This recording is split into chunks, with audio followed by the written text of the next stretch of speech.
This is the official 2024-25 NBA season wrap-up. I'm doing this video because I want in the future, when the younger generation looks back and they want to know what was going on in this kind of time frame, they can hear it and know also the nuances and the details. So for example, in the early 2000s, some people, depending on how old they are, they may not know that, there was a guy named Jason Kidd on the New Jersey Nets, went to a couple NBA finals with Richard Jefferson and Kerry Kittles. Or when Kobe Bryant was winning his championships alongside Shaquille O'Neal, they were going up against a good team in the Sacramento Kings that had Chris Webber, Peja Stojakovic. So just highlighting all the other teams that may not get the full context within every NBA season, because oftentimes we only remember who won the championship, as well as other storylines and what was going on overall. I try to get back to myself, but then again, obviously being sick doesn't help that. But I think, we got such a brand new team, a lot of new guys. I'm going to start off with the Philadelphia 76ers. Right off the rip, everyone was talking about Paul George, Joel Embiid, Tyrese Maxey, the new big three. And of course, this was Paul George's first year with the Philadelphia 76ers. He signed with them in free agency. He talked about on the podcast how the Clippers, his former team, didn't offer the money that he was looking for. Even before the season started, the 76ers announced Joel Embiid was going to miss some time due to injuries, and that time just kept happening over and over again. It went all downhill. I could keep going on. Paul George dealt with some injuries himself. Didn't look like he was in his prime. As a result, the 76ers, who were supposed to be a championship team, are now a lottery team. In contrast, the Los Angeles Clippers were a team that people thought were not going to really make the playoffs, probably a lottery team. I definitely said so in previous videos before the season started, having lost Paul George, Kawhi Leonard himself, another guy who deals with a lot of injuries, and they proved a lot of people wrong. Again, gotta put myself in there as well. Norman Powell stepped up, looked like an all-star.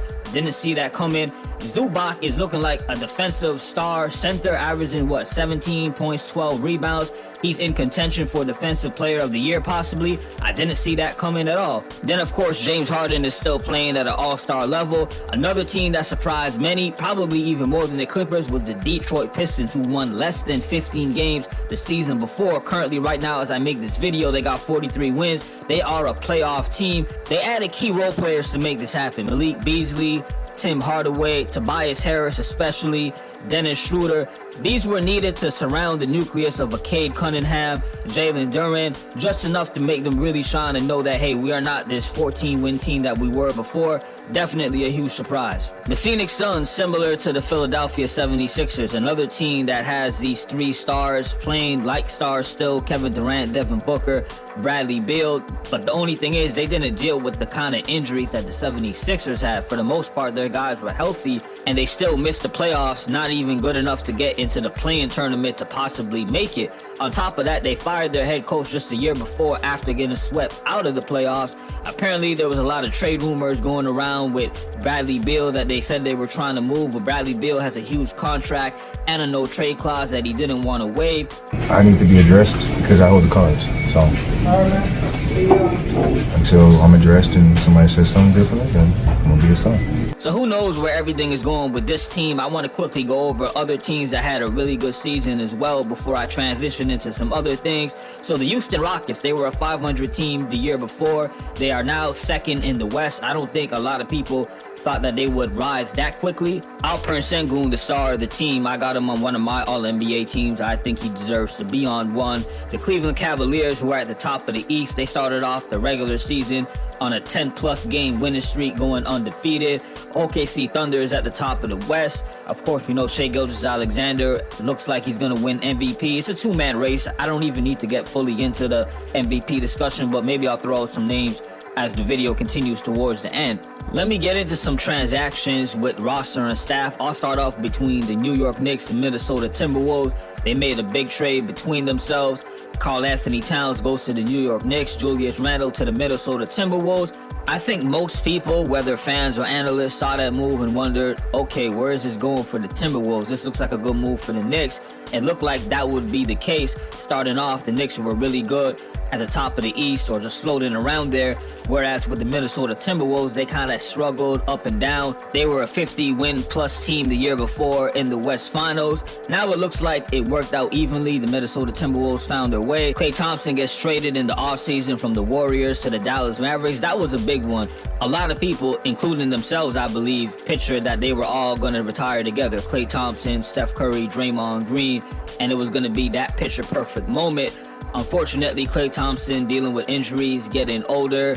On top of that, it didn't look like the Warriors wanted to give him the money that he was seeking. As a result, he ends up getting traded. Another big trade was the Jimmy Butler one. Some will say that was bound to happen given recent comments that the president, Pat Riley, had to say about Butler. You had Jimmy Butler after the game saying that he's missing his joy, not really knowing where he's going when asked about the trade rumors. Just basically telling y'all, look, I don't know what's going on right now with my future with the Heat.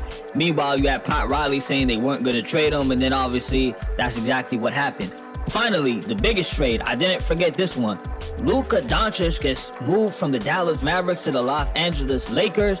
There's reports saying not even LeBron James knew this trade was about to go down, moving Anthony Davis back in exchange to go get Luka. And I kind of believe that because Nico Harrison, the GM of the Mavericks, said they kept this very discreet between him and Rob Pelinka, the GM of the Lakers. Leading up to this trade, there was also no rumors. Usually you hear little reports coming out, Luka Doncic unhappy, Mavericks owner thinking about trading him. You see stuff like that. That didn't happen in this case, so it was just really crazy to say the least. Other smaller but significant trades that happened this year: De'Aaron Fox, NBA All-Star, made an All-NBA team, was traded from the Sacramento Kings to the San Antonio Spurs. That was big because now Victor Wembanyama has a running mate possibly for the future that we are assuming. And Zach LaVine, two-time All-Star, was also involved in this trade that sent him to the Sacramento Kings, a three-team trade involving Sacramento, Chicago Bulls, and the San Antonio Spurs.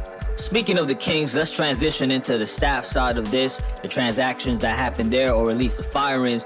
Mike Brown of the Sacramento Kings was let go. I thought that also was something that I wanted to bring up since there was rumors with De'Aaron Fox not getting along with Mike Brown. And you know who else had something to say about it? Take a listen. Awful.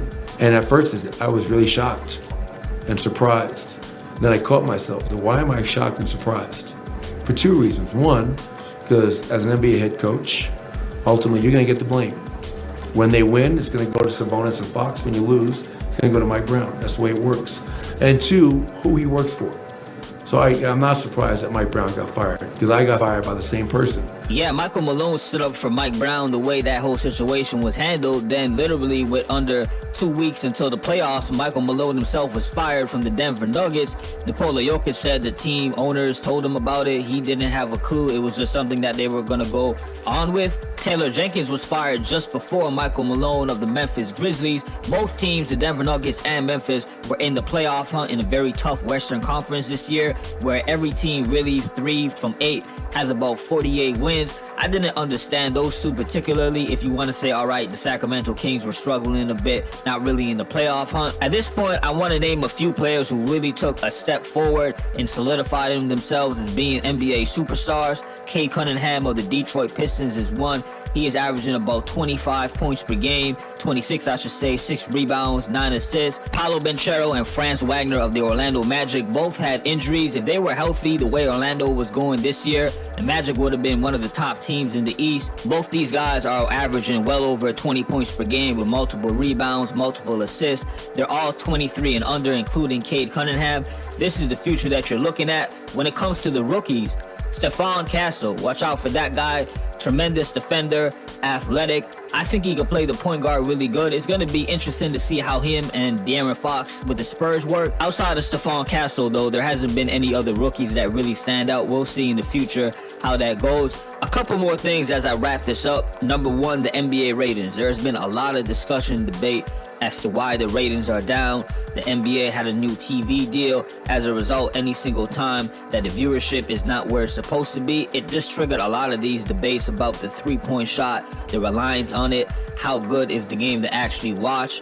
People like Shaquille O'Neal, NBA legends, have criticized the game and where it's going. So that was something that was very prevalent in this season, which also ties into the All-Star game. This year was the first time they did a tournament-style event, and even for the whole All-Star weekend, really, the Rising Stars part.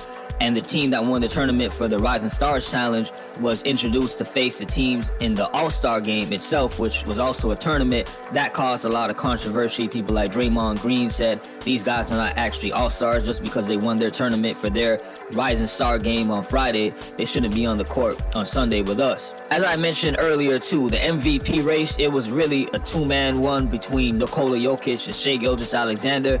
That stirred a lot of good, I'm going to say healthy conversations about what we define as MVP. Ultimately, it looks like Shai's going to get it due to the fact that OKC is at the top of the West, whereas Denver Nuggets are a little bit down in the standings, especially when it comes to just the win difference. I'm going to leave things here. Y'all let me know if there's anything I missed. There's a lot of stuff that I saw out there that I could have added, but I really just wanted to focus on the significant moments of this season as well as the smaller but important ones you could add. Y'all let me know again if there's anything I missed, what you would want to see. Hit me up in the comment section. As always, like, share, and subscribe. Salute for listening. Peace.